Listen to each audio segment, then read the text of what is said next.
Hello Fog Dwellers, Onimuscle here. I apologize for missing so many videos this past week and a half. I'm in the process of moving back to the States, so that unfortunately does take priority some days.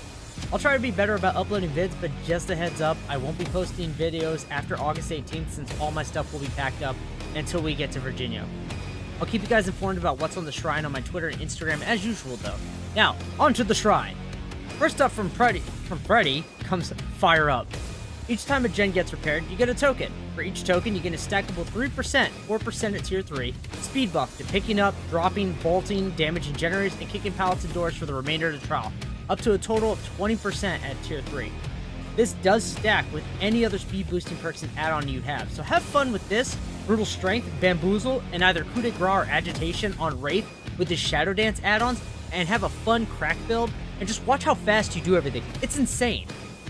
Next up from Jake is a perk I highly recommend each and every survivor take, Iron Will, which is a way of getting the slight buff, by the way, once the new patch drops on the 27th, I believe it's the 27th.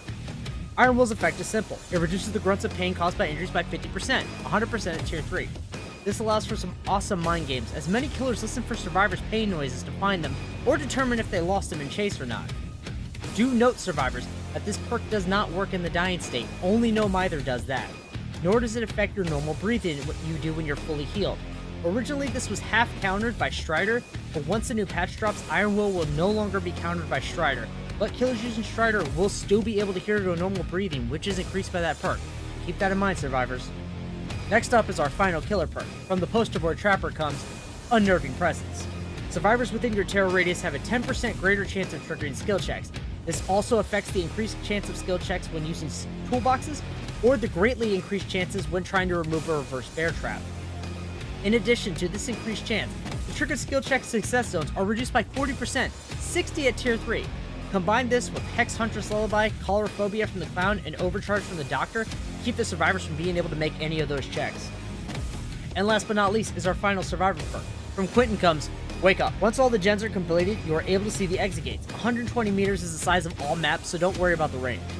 While you're opening the gates, your aura is revealed to all survivors within 128 meters, basically the whole map as stated before. In addition, while active, you open the exit gates 5% faster, 15% at tier 3. This perk is good, but situational. Best to run this with the Survivor Friend Squad and the perk Spine Shield to get an additional 6% speed boost. If you really want to boost, add Resilience on top of that for an additional 15%, that way you'll have a combined 30% faster rate if you're injured. Well, that's it for this week's Shrine, Fog Dwellers. I hope I expanded your knowledge of the game a little more and gave you some fun build ideas to try. Seriously, try that Crack Wraith build. It is so much fun. I'll see you in the fog, so until next time, stay hungry.